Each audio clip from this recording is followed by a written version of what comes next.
had a smile on his face. Kneeling over his body, all I could hear was, "I may not get there with you. I may not get there with you," from the night before. And when the word came that Dr. King was dead, hate kind of took over. Hate that white America don't want to see us with freedom.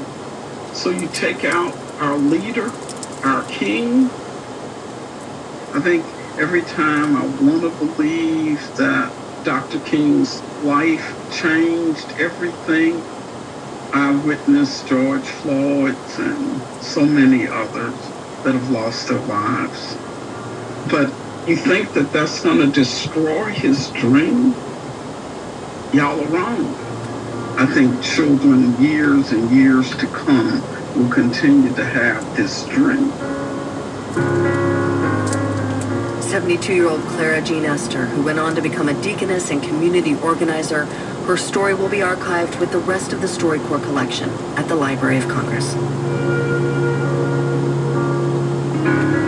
Major support for StoryCorps comes from Morgan Stanley, a proud sponsor of StoryCorps.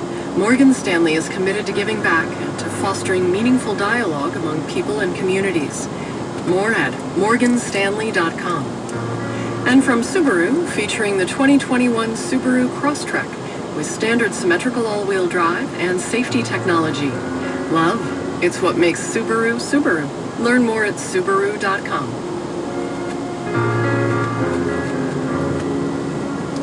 This is NPR News.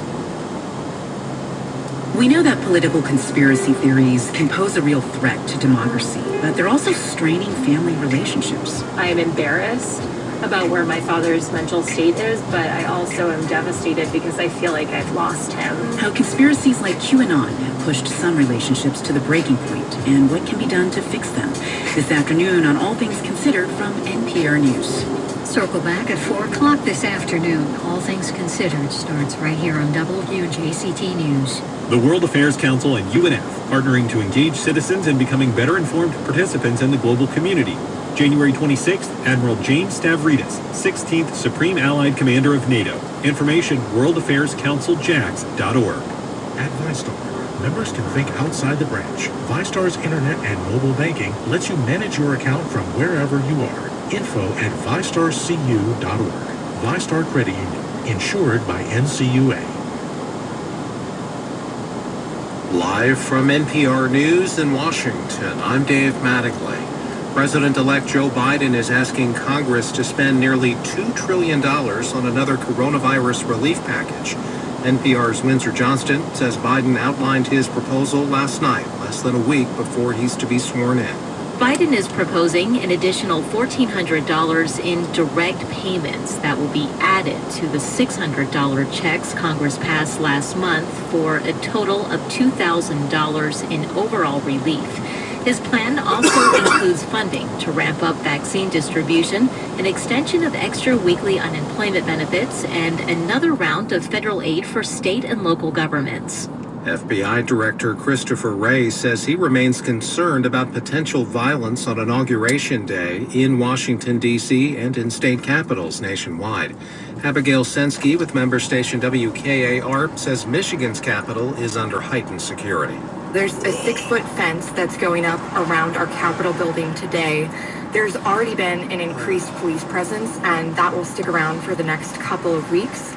We've heard from officials that there's been constant coordination with the National Guard, local and state police, and also that federal officials as well as local officials are monitoring chatter, but they've not said anything about credible threats of violence. This is NPR News.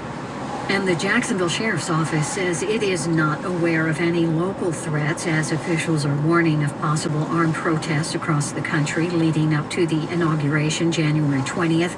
JSO tells WJCT News it's always on the lookout for potential violence in Jacksonville. And if anything does come up, police will warn the public. Meanwhile, reinforcements will be on hand at the Florida Capitol. A top Florida economist told state lawmakers yesterday that financial problems could linger for a couple of years because of the resurging coronavirus pandemic. This as first-time unemployment claims tripled.